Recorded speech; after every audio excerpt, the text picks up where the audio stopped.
ओम भद्रं कर्णेभिः शृणुयाम देवा भद्रं पश्येमाक्षभिर्यजत्राः स्थिरैरङ्गैस्तुष्टुवागं सस्तनूभिः व्यसेम देवहितं यदायुः स्वस्ति न इन्द्रो वृद्धश्रवाः स्वस्ति नः पूषा विश्ववेदाः स्वस्ति नस्तार्क्ष अरिष्टनेमिः स्वस्ति नो बृहस्पतिर्दधातु।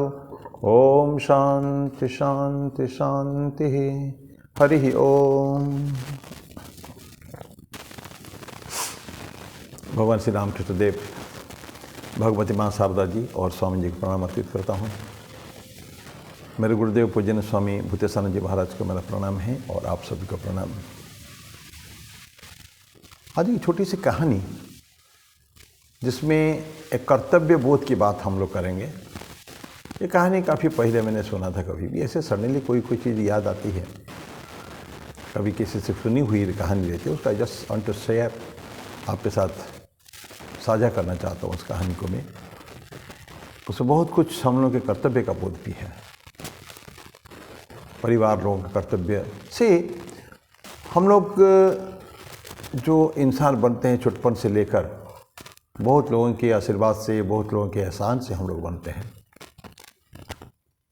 जैसे भगवान, माता पिता, उनका एक बहुत बड़ा कर्तव्य हमारा है।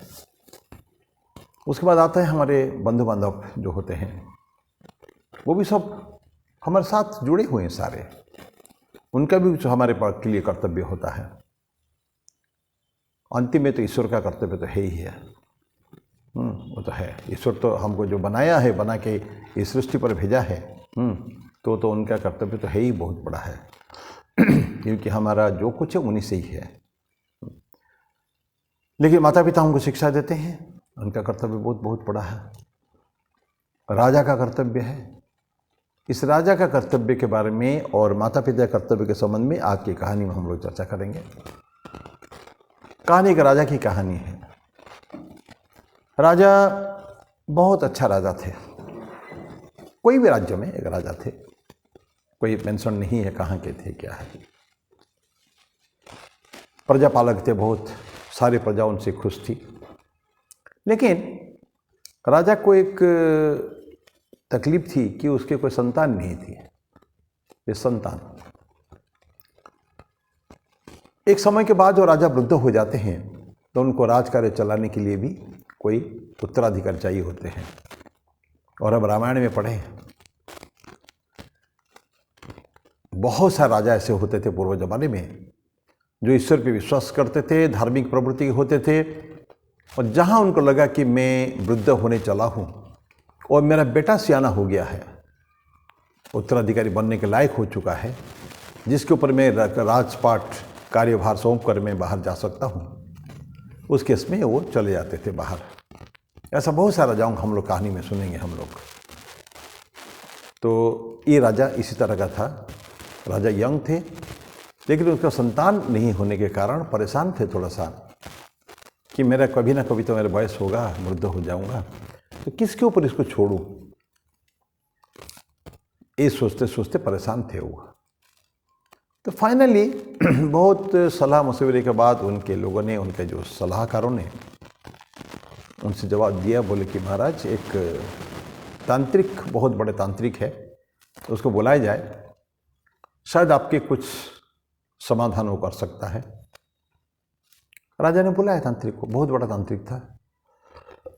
तांत्रिक हम लोग जानते हैं, वो लोग बड़ा एक्सट्रीमिस्ट होते हैं, बलि की बात करते हैं सीधा, नरबलि या कोई भी बोलो, पशु बलि। कहीं कहीं तो नरबलि की बात भी सुने हैं। तांत्रिक लोग बालक का या किसी का भी, बालिका का, किसी का भी एक बलि चाहते हैं, जिससे माँ प्रसन्न होकर, गणेश तंत्र की देवी, तो प्रसन्न होकर उस जो हम इप्सित वस्तु है वो हमको देती है। तो राजा को तांत्रिक ने सजेस्ट किया कि महाराज, आप एक यज्ञ करिए, सारी व्यवस्था हम करेंगे, लेकिन यज्ञ में एक नर बलि देने की आवश्यकता है।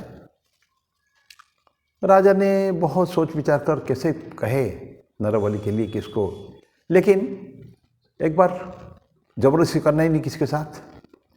वॉल्यूंटरली अगर कोई देना चाहे स्वतः प्रवृत्त होकर, तो उन्होंने ढिंढोरा पिटवाया राज्य में कि महाराज श्री एक यज्ञ करा रहे हैं, तो कोई भी अगर व्यक्ति अपने पुत्र को बलि के लिए देना चाहें तो उसकी लकूत संपत्ति महाराज की तरफ से उनको मिलेगी। संपत्ति खूब धन रत्न से उनको भूषित किया जाएगा, ऐसा उनका था। ताकि कोई जिसके पास ज़्यादा बच्चे होंगे, कोई अगर चाहें, कौन अपना बच्चे को बलि देना कोई चाहता है क्या कभी भी, लेकिन फिर भी लोभ में वशवर्ती होके या अपनी दरिद्रता के कारण अगर कोई देना चाहें तो दे सकते हैं, धनमान की कोई प्रॉब्लम नहीं है।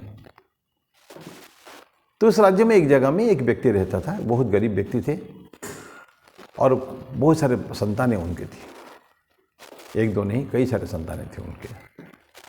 तो सभी के पेट के लिए, सबके मुंह को जुटाना, अन्न वस्त्र जुटाना उसके लिए दुस्साध्य था, करीब दुस्साध्य था। जो भी उसको मजदूरी मिला करती थी उससे ये परिवार का भरण पोषण ठीक से नहीं होता था। तो उसने सोचा कि क्यों ना मैं एक पुत्र, हमारे से इतने सारे पुत्र मेरे पास हैं, एक पुत्र को मैं भेज दूंगा और ठीक उसके हिसाब, मन के हिसाब से वो उस एक पुत्र को लेके जाता है, जिसको भी सिलेक्ट किया होगा। पुत्र छोटा बालक भी नहीं चलेगा, होशियार होना चाहिए। तो जो इसको समझता, होश था, बहुत बड़ा नहीं था, यंग छोटा सा बच्चा था, उसको लेके राजा जाते हैं, राजा के पास जाके उसको दे देते हैं और बदले में उनको बहुत संपत्ति मिलती है, काफ़ी कुछ पैसा मालामाल कर देते हैं राजा उसको। वो तो आ जाता है एक पुत्र को बेचकर। देखिए, पिता का कर्तव्य संतान के प्रति है, उसको ठीक पालन पोषण करना, क्योंकि पैदा किया है उन्होंने तो उसका लालन पालन करना, उसको इंसान बनाना, बड़े करना, ये उसका कर्तव्य है। तो राजा को दिया, राजा को तो बच्चा लड़का मिल गया। अब जिस दिन होने वाला है बलिनी, उसके बाद में ठीक कुछ देखे चला गया आदमी। तो राजा ने, तांत्रिक भी राजा ने उसको पूछा, तुम्हारा क्या इच्छा बताओ, पूछे अंतिम इच्छा क्या है। उसने बताया कि महाराज मेरे को कुछ बालू चाहिए, रेत चाहिए। ठीक है, कितना चाहिए, कुछ लाके दे दिया हूँ। उस लड़का ने बैठ के देख रहे बाकी जो क्या कर रहा है, बालू क्या करना, क्या उसको अभी मरना है, उसको बलि होना है। तो उसने क्या कहा, 4 वो बनाया है माउंट, छोटा छोटा पहाड़ी जैसा बना के बालू से ही 4 अलग अलग जगह बनाया और बड़े देर से सोचने लगा।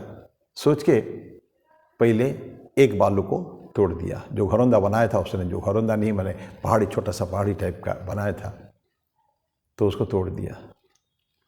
फिर थोड़ा सोचा, फिर दूसरे को भी तोड़ दिया उसने, फिर तीसरे को भी तोड़ दिया और एक ही रहा, एक उसके पास रहा, एक बचा है। ये तांत्रिक और राजा देख रहे हैं कर क्या रहा है, ये समझ नहीं पा रहे थे। उसको लगा शायद कुछ ऐसे कोई ट्रिक कर रहा है, कुछ ऐसा। तांत्रिक को भी भय लगने लगा कि तो मैं तो तांत्रिक हूँ, लेकिन ये ऐसा कोई तो, क्योंकि इसी तरह का काम करते हैं तांत्रिक लोग, उलझुल काम करते रहते हैं। तो राजा और तांत्रिक दोनों ने उसको पूछा, बेटा तुमने क्या किया, ये जो बालू के घरौंदा टाइप के बनाया, तुमने मकान टाइप के बनाया और इसको तोड़ दिया, 3 तोड़ दिया, क्या मतलब है। बोले कि महाराज, एक पहला जो तोड़ा ये मैंने ये जो है मेरे माता पिता है, ये पहला जो तोड़ा। माता पिता का कर्तव्य है कि जिस बच्चे को पैदा किए हैं उसके लालन पालन करे, पोषण करते हुए उसको बड़ा बनाए, ये उनकी उत्तरदायित्व है। उन्होंने वो नहीं किया और हमको उन्होंने बेच दिया, आपको बेच दिया, इसलिए उसको मैंने जीवन से हटा दिया। उसको, मेरे माता पिता का मेरे प्रति कोई सौहार्द स्नेह नहीं था, इसीलिए उन्होंने मेरे को छोड़ दिया, अपने से अलग कर दिया। दूसरे में मेरे सगे संबंधी जो है, यार दोस्त मित्र है, तो उन्होंने भी तो मेरे को साथ छोड़ दिया। पता है उनको एक लड़का बेचना बलि के लिए पैसे की लालच में, ये तो बिल्कुल ठीक नहीं, कोई भी उसको मान्यता नहीं दे पाएगा। लेकिन मेरे जो मामा चाचा जो भी मेरे सगे संबंधी जितने होते हैं, जो मेरे अपने हैं, और मेरे को बड़ा किया है उन लोगों ने ऐसे ही करके माता पिता के साथ साथ, तो उनके भी तो कर्तव्य यही था मेरे को रखना, लेकिन उन्होंने भी नहीं किया। तो दूसरा जो तोड़ा मैंने, ये उन्हीं सगे संबंधी का छोड़ा। तीसरा, आप यहाँ के राजा है, प्रजा के पालक है, हम लोग आपकी प्रजा है, और प्रजा के सर्वतोभावे न उसके सुख शांति देना ये आपका कर्तव्य है। लेकिन आपने भी मेरे को खरीदा है, आपके स्वार्थ की खातिर आपको बच्चा चाहिए, लड़का चाहिए, इसके लिए आपने एक इंसान को बलि देने के लिए आपने मुझे खरीदा है, तो आपने भी मेरा रक्षा नहीं कर पाए जो करने का था। तो तीसरा जो मैंने तोड़ा, ये आपका ही, आप राजा है। तो पहले मेरे माता पिता, दूसरे मेरे सगे संबंधी, तीसरे महाराज आप खुद हैं, और चौथा जो रहा ये ईश्वर के ऊपर मैंने छोड़ दिया। ईश्वर सर्वनियंता है, हमको बनाया, सब कुछ हम जानते हैं, तो हमने चौथा जो है ईश्वर के लिए मैंने छोड़ा। अभी तक मैं मरा नहीं हूँ, ईश्वर के ऊपर मैंने ये छोड़ दिया। इसको सुन के राजा और तांत्रिक स्तब्ध हो गए। क्या सुंदर बातें उन्होंने सामने हमारे से रखी है, कर्तव्य बोध के बारे में, माता पिता का और इसका सभी का कर्तव्य। और राजा खुद ही अपने आप को ग्लानि होने लगा कि मैं तो राजा हूँ, सच्ची में मैं तो पालक हूँ, इनका पालक जो रक्षक जो है भक्षक कैसे बन सकता है। तो मैंने भी तो गलती की है। फिर राजा ने सोचा, मैं अगर मान लीजिए ये यज्ञ करता भी हूँ नर बलि देकर, क्या गारंटी है कि मेरे को कोई लड़का पैदा भी होगा या लड़की भी होगी, कौन, हम कुछ जानते नहीं है। तो क्यों ना यही जो लड़का मेरे सामने है जिसको बलि देने के लिए आया हूँ, इसी को ही मैं अपना बच्चा मान लूँ। तो यही राजा सोच कर सारे अमात्य मंत्री जितने हैं सब से संपर्क साधा, उनको सबको बुलाया, यही उनके सामने रखा कि अब मैं मेरा त्याग दिया, मेरा मस्त मन बलि चढ़ाने की या तांत्रिक यज्ञ करने की।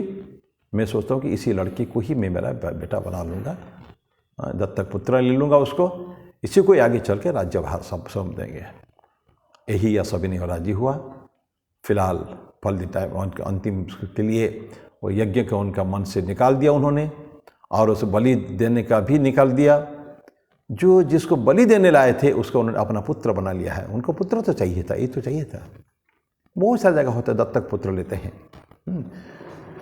तो इस तरह की कहानी की परिसमाप्ति है ये। तो उन्होंने लिया एवं आगे चल के कहानी बताती है।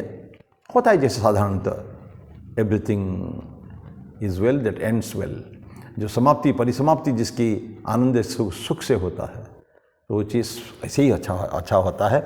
तो कुल मिला ये कहानी जो हो दिखाया कि जो लड़का आया था बलि चढ़ने के लिए, अभी वो आगे चल के राजकुमार व राजा होने वाला है। तो राजा ने उसको दत्तक पुत्र लिया है। तो मेरी कहानी को समाप्त करता हूँ। कहानी क्या है कि प्रत्येक व्यक्ति को अपना कर्तव्य बोध, अपने रिस्पॉन्सिबिलिटी, उत्तरदायित्व क्या है, एकदम बिना सोचे, बिना अवहेलना किए कर्तव्य बोध को ध्यान में रखना चाहिए एवं कर्तव्य का निर्वहन ठीक करना चाहिए। तब जाके उस समाज का एक जो अच्छे उन्नततर समाज का निर्माण तभी हो पाता है, तब सब खुश रहते हैं। और शुरू में मैंने बोला हूँ, वो राजा अच्छे प्रजापालक राजा थे, सभी उनसे खुश रहते थे।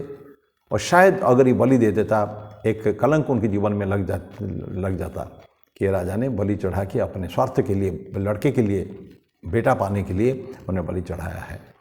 तो मेरी कहानी को वहीं विराम देता हूँ, मेरी वाणी को विराम देता हूँ। फिर अगली बार इस तरह का कोई कहानी लेके उपस्थित होंगे। तब तक के लिए ओम शांति शांति शांति। हरि ओम तत्सत। श्री राम कृष्णार्पणमस्तु।